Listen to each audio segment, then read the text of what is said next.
بسم الله الرحمن الرحيم.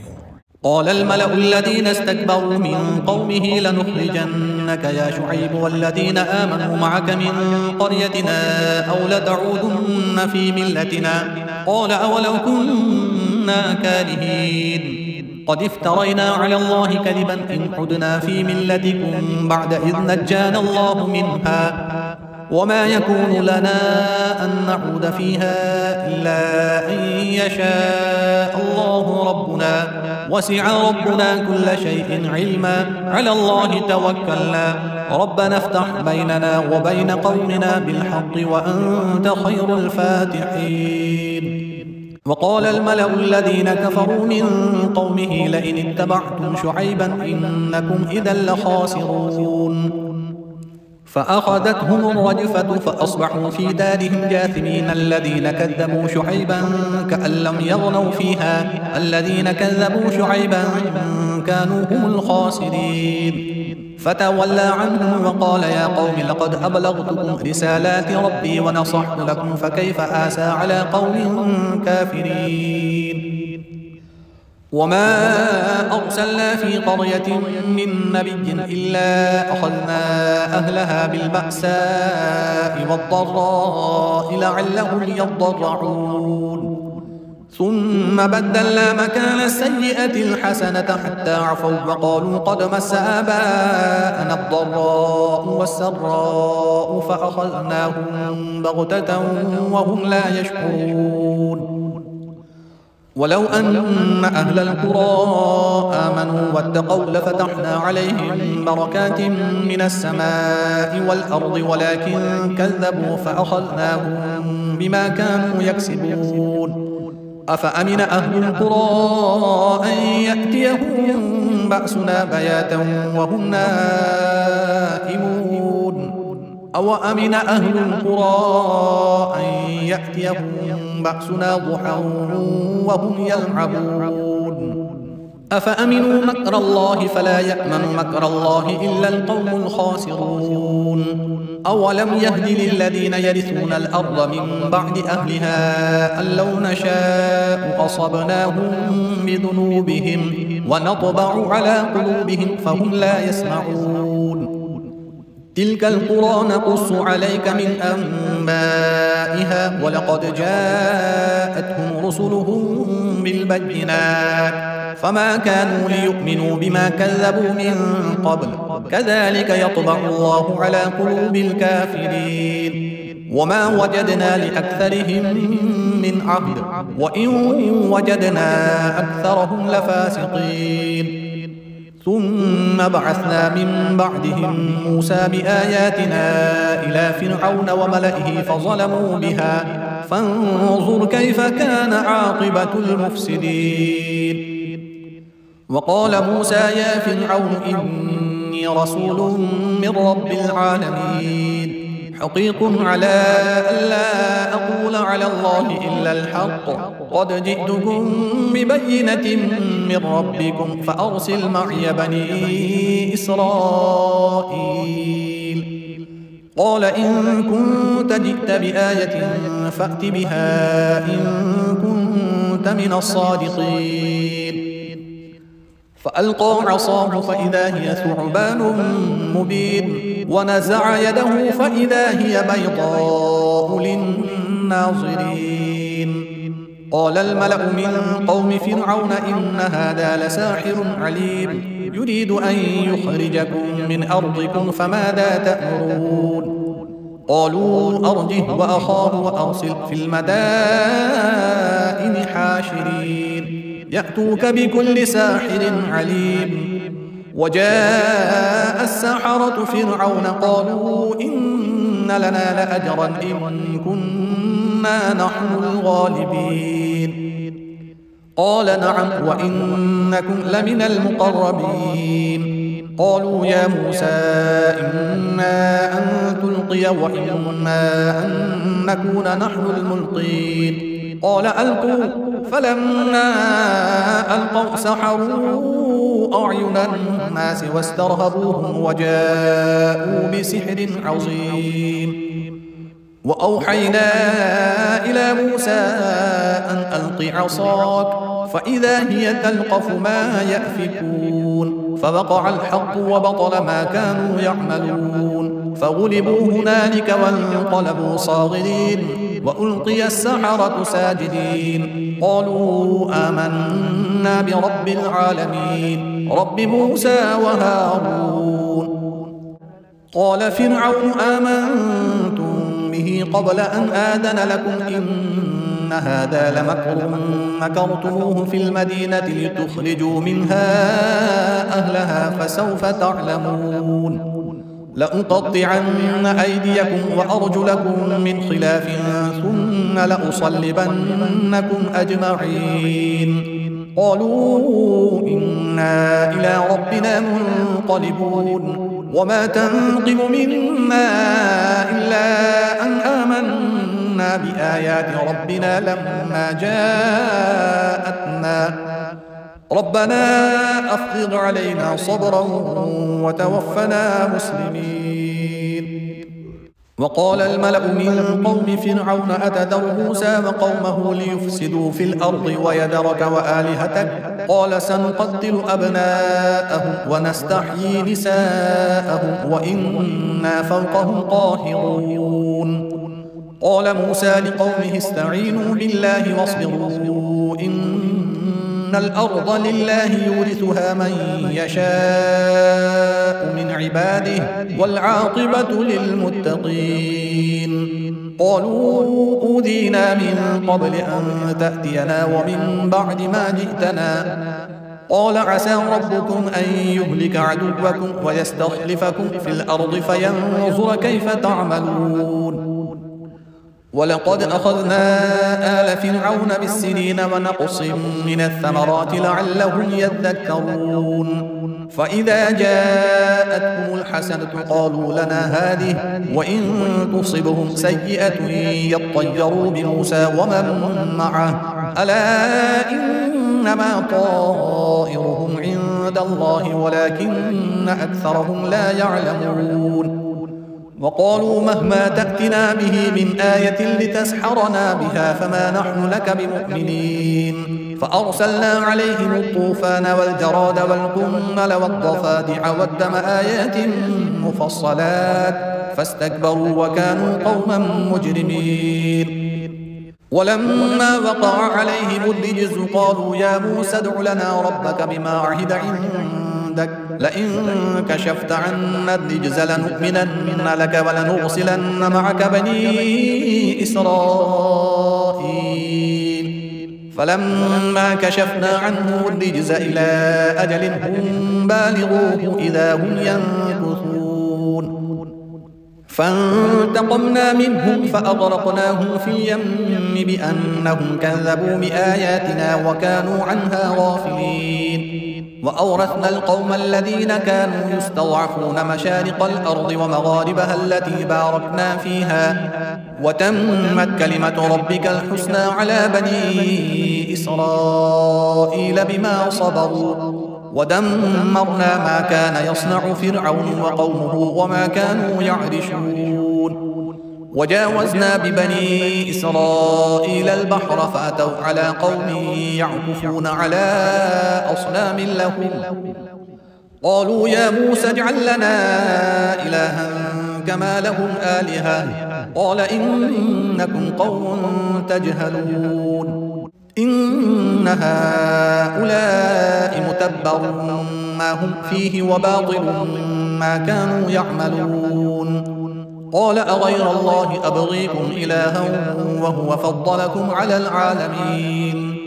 وإذ أنجيناكم من آل فرعون يسومونكم سوء العذاب يقتلون أبناءكم ويستحيون نساءكم وفي ذلكم بلاء من ربكم عظيم. وواعدنا موسى 30 ليلة وأتممناها ب10 فتم ميقات ربه 40 ليلة. وقال موسى لأخيه هارون اخلفني في قومي وأصلح ولا تتبع سبيل المفسدين. ولما جاء موسى لميقاتنا وكلمه ربه قال رب أرني أنظر إليك قال لن تراني ولكن انظر إلى الجبل فإن استقر مكانه فسوف تراني فلما تجلى ربه للجبل جعله دكا وخر موسى صعقا فلما أفاق قال سبحانك تبت إليك وأنا أول المؤمنين قال يا موسى إني اصطفيتك على الناس برسالاتي وبكلامي فخذ ما آتيتك وكن من الشاكرين وكتبنا له في الألواح من كل شيء موعظة وتفصيلا لكل شيء فخذها بقوة وأمر قومك يأخذوا بأحسنها سأريكم دار الفاسقين سأصرف عن آياتي الذين يتكبرون في الأرض بغير الحق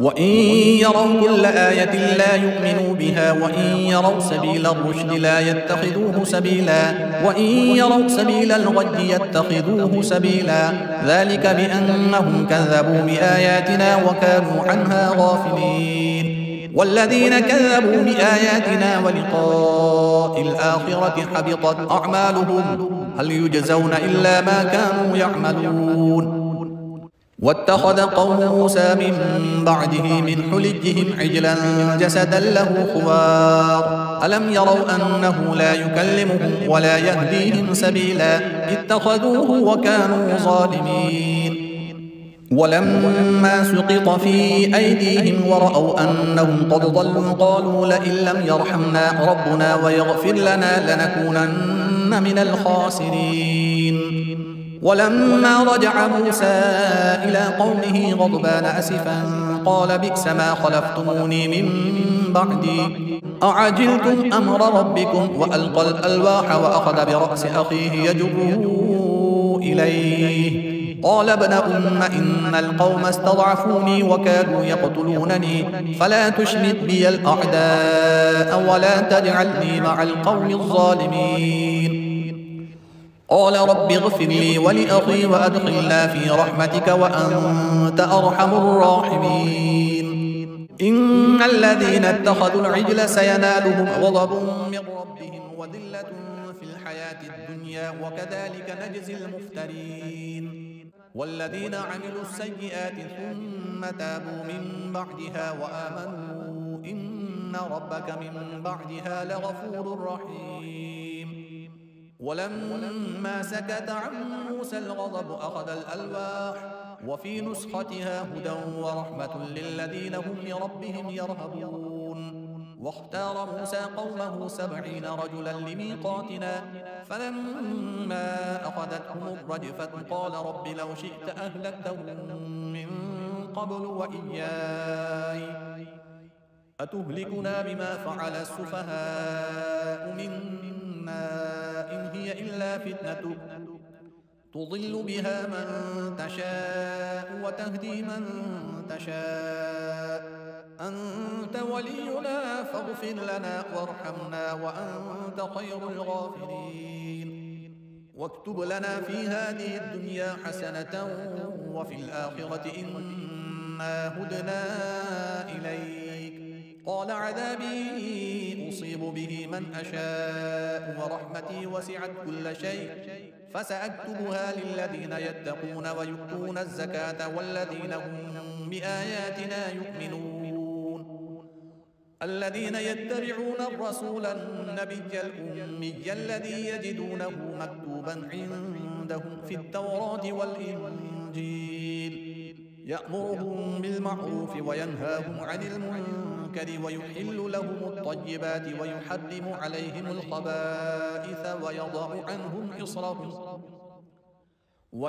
عنهم إصرهم والأغلال التي كانت عليهم فالذين آمنوا به وعزروه ونصروه واتبعوا النور الذي أنزل معه أولئك هم المفلحون قل يا أيها الناس إني رسول الله إليكم جميعا الذي له ملك السماوات والأرض لا إله إلا هو يحيي ويميت فآمنوا بالله ورسوله النبي الأمي الذي يؤمن بالله وكلماته واتبعوه لعلكم تهتدون. ومن قوم موسى أمة يهدون بالحق وبه يعدلون وقطعناهم 12 أسباطا أمما وأوحينا إلى موسى إذ استسقاه قومه أن اضرب بعصاك الحجر فانبجست منه 12 عينا قد علم كل أناس مشربهم وظللنا عليهم الغمام وأنزلنا عليهم المن والسلوى كلوا من طيبات ما رزقناكم وما ظلمونا ولكن كانوا أنفسهم يظلمون. وإذ قيل لهم اسكنوا هذه القرية وكلوا منها حيث شئتم وقولوا حطة وادخلوا الباب سجدا نغفر لكم خطيئاتكم سنزيد المحسنين. فبدل الذين ظلموا منهم قولا غير الذي قيل لهم فأرسلنا عليهم رجزا من السماء بما كانوا يظلمون. واسألهم عن القرية التي كانت حاضرة البحر إذ يعدون في السبت إذ تأتيهم حيتانهم يوم سبتهم شرعا ويوم لا يسبتون لا تأتيهم كذلك نبلوهم بما كانوا يفسقون. وإذ قالت أمة منهم لم تعظون قوما الله مهلكهم أو معذبهم عذابا شديدا قالوا معذرة إلى ربكم ولعلهم يتقون. فلما نسوا ما ذكروا به أنجينا الذين ينهون عن السوء وأخذنا الذين ظلموا بعذاب بئيس بما كانوا يفسقون. فلما عتوا عما نهوا عنه قلنا لهم كونوا قردة خاسئين. وإذ تأذن ربك ليبعثن عليهم إلى يوم القيامة من يسومهم سوء العذاب إن ربك لسريع العقاب وإنه لغفور رحيم. وقطعناهم في الأرض أمما منهم الصالحون ومنهم دون ذلك وبلوناهم بالحسنات والسيئات لعلهم يرجعون. فخلف من بعدهم خلف ورثوا الكتاب يأخذون عرض هذا الأدنى ويقولون سيغفر لنا وإن يأتهم عرض مثله يأخذوه ألم يؤخذ عليهم ميثاق الكتاب ألا يقولوا على الله إلا الحق ودرسوا ما فيه والدار الآخرة خير للذين يتقون أفلا تعقلون. والذين يمسكون بالكتاب وأقاموا الصلاة إنا لا نضيع أجر المصلحين. وإذ نتقنا الجبل فوقهم كأنه ظلة وظنوا أنه واقع بهم خذوا ما آتيناكم بقوة واذكروا ما فيه لعلكم تتقون. وإذ أخذ ربك من بني آدم من ظهورهم ذريتهم وأشهدهم على أنفسهم ألست بربكم قالوا بلى شهدنا أن تقولوا يوم القيامة إنا كنا عن هذا غافلين أو تقولوا إنما أشرك آباؤنا من قبل وكنا ذرية من بعدهم أفتهلكنا بما فعل المبطلون وكذلك نفصل الآيات ولعلهم يرجعون. واتل عليهم نبأ الذي آتيناه آياتنا فانسلخ منها فأتبعه الشيطان فكان من الغاوين. ولو شئنا لرفعناه بها ولكنه أخلد إلى الأرض واتبع هواه فمثله كمثل الكلب إن تحمل عليه يلهث أو تتركه يلهث ذلك مثل القوم الذين كذبوا بآياتنا فاقصص القصص لعلهم يتفكرون. ساء مثلا القوم الذين كذبوا بآياتنا وأنفسهم كانوا يظلمون. من يهد الله فهو المهتدي ومن يضلل فأولئك هم الخاسرون.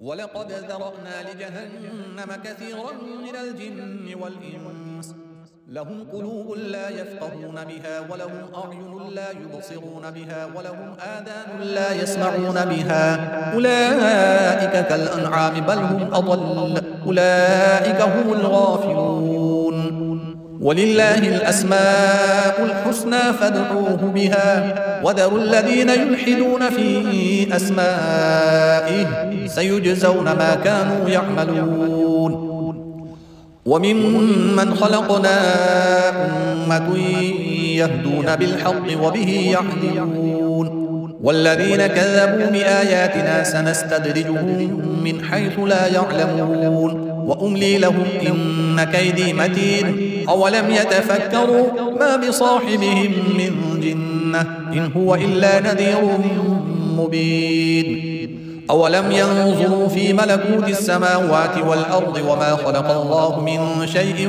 وأن عسى أن يكون قد اقترب أجلهم فبأي حديث بعده يؤمنون من يضلل الله فلا هادي له ويذرهم في طغيانهم يعمهون يسألونك عن الساعة أيان مرساها قل إنما علمها عند ربي لا يجليها لوقتها إلا هو ثقلت في السماوات والأرض لا تأتيكم إلا بغتة يسألونك كأنك حفي عنها قل إنما علمها عند الله ولكن أكثر الناس لا يعلمون قل لا أملك لنفسي نفعا ولا ضرا إلا ما شاء الله ولو كنت أعلم الغيب لاستكثرت من الخير وما مسني السوء إن أنا إلا نذير وبشير لقوم يؤمنون هو الذي خلقكم من نفس واحدة وجعل منها زوجها ليسكن إليها فلما تغشاها حملت حملا خفيفا فمرت به فلما أثقلت دعوا الله ربهما لئن آتيتنا صالحا لنكونن من الشاكرين فلما آتاهما صالحا جعلا له شركاء فيما آتاهما فتعالى الله عما يشركون أيشركون ما لا يخلق شيئا وهم يخلقون ولا يستطيعون لهم نصرا ولا أنفسهم ينصرون وإن تدعوهم إلى الهدى لا يتبعوكم سواء عليكم أدعوتموهم أم أنتم صامتون إن الذين تدعون من دون الله عباد أمثالكم فادعوهم فليستجيبوا لكم إن كنتم صادقين ألهم أرجل يمشون بها أم لهم أيدي يبطشون بها أم لهم أعين يبصرون بها أم لهم آذان يسمعون بها قل ادعوا شركاءكم ثم كيدون فلا تنظرون إن وليي الله الذي نزل الكتاب وهو يتولى الصالحين والذين تدعون من دونه لا يستطيعون نصركم ولا أنفسهم ينصرون وإن تدعوهم إلى الهدى لا يسمعون وتراهم ينظرون إليك وهم لا يبصرون خذ العفو وأمر بالعرف وأعرض عن الجاهلين وإما ينزغنك من الشيطان نزغ فاستعذ بالله إنه سميع عليم إن الذين اتقوا إذا مسهم طائف من الشيطان تذكروا فإذا هم مبصرون وإخوانهم يمدونهم في الغي ثم لا يقصرون وإذا لم تأتهم بآية قالوا لولا اجتبيتها قل إنما أتبع ما يوحى إلي من ربي هذا بصائر من ربكم وهدى ورحمة لقوم يؤمنون وإذا قرئ القرآن فاستمعوا له وأنصتوا لعلكم ترحمون واذكر ربك في نفسك تضرعا وخيفة ودون الجهر من القول بالغدو والآصال ولا تكن من الغافلين إن الذين عند ربك لا يستكبرون عن عبادته ويسبحونه وله يسجدون. بسم الله الرحمن الرحيم. يسألونك عن الأنفال قل الأنفال لله والرسول فاتقوا الله وأصلحوا ذات بينكم وأطيعوا الله ورسوله إن كنتم مؤمنين. إنما المؤمنون الذين إذا ذكر الله وجلت قلوبهم وإذا تليت عليهم آياته زادتهم إيمانا وعلى ربهم يتوكلون. الذين يقيمون الصلاة ومما رزقناهم ينفقون أولئك هم المؤمنون حقا لهم درجات عند ربهم ومغفرة ورزق كريم.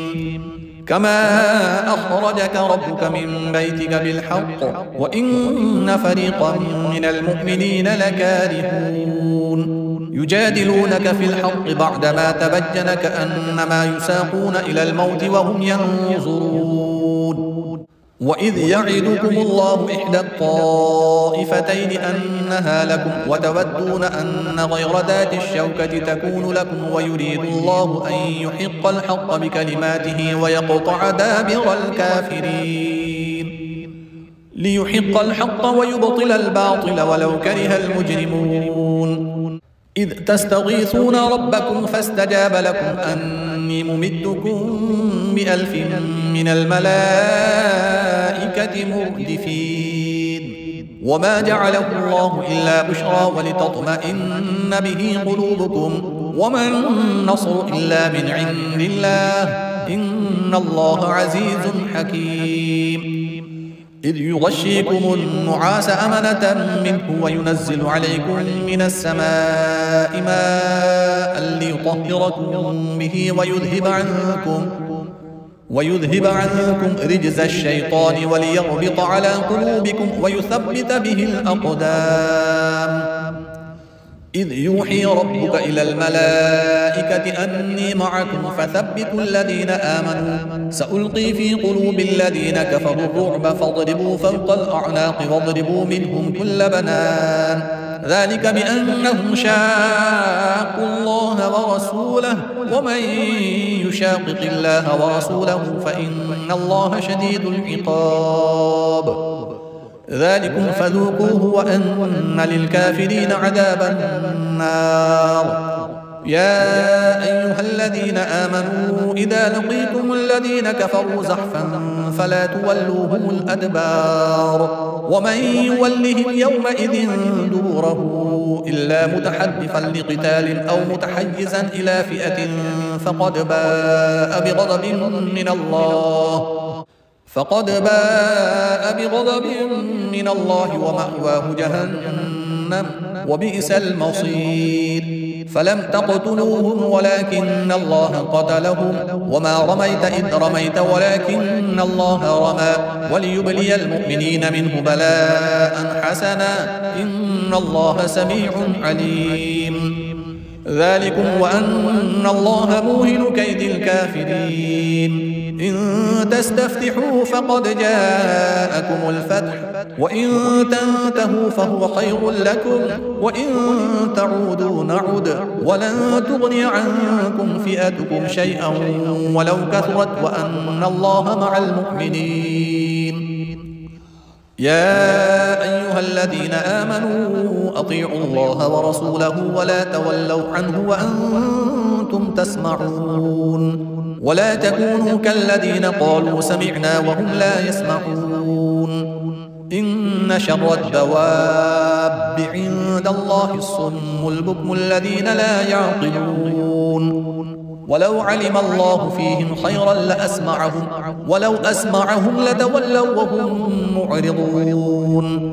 يا أيها الذين آمنوا استجيبوا لله وللرسول إذا دعاكم لما يحييكم واعلموا أن الله يحول بين المرء وقلبه وأنه إليه تحشرون واتقوا فتنة لا تصيبن الذين ظلموا منكم خاصة واعلموا أن الله شديد العقاب واذكروا إذ أنتم قليل مستضعفون في الأرض تخافون أن يتخطفكم الناس فآواكم وأيدكم بنصره ورزقكم من الطيبات لعلكم تشكرون يا أيها الذين آمنوا لا تخونوا الله والرسول وتخونوا أماناتكم وأنتم تعلمون واعلموا أنما أموالكم وأولادكم فتنة وأن الله عنده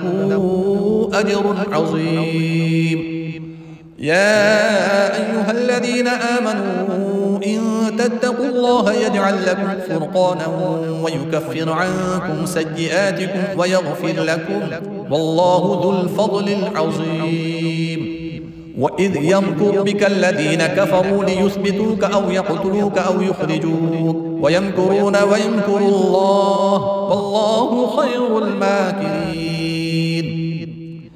وإذا تتلى عليهم آياتنا قالوا قد سمعنا لو نشاء لقلنا مثل هذا إن هذا إلا أساطير الأولين وإذ قالوا اللهم إن كان هذا هو الحق من عندك فأمطر علينا حجارة من السماء أو ائتنا بعذاب أليم وما كان الله ليعذبهم وأنت فيهم وما كان الله معذبهم وهم يستغفرون وما لهم ألا يعذبهم الله وهم يصدون عن المسجد الحرام وما كانوا أولياءه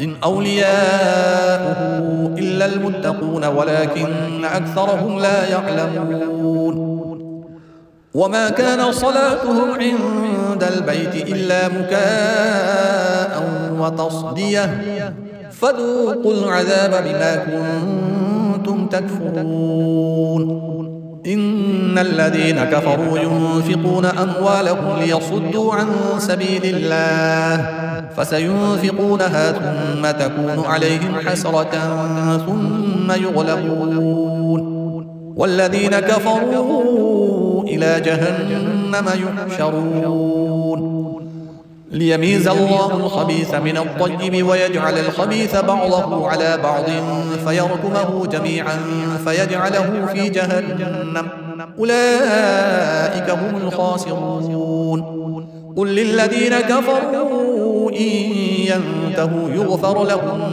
ما قد سلف وإن يعودوا فقد مضت سنة الأولين وقاتلوهم حتى لا تكون فتنة ويكون الدين كله لله فإن انتهوا فإن الله بما يعملون بصير وإن تولوا فاعلموا أن الله مولاكم نعم المولى ونعم النصير.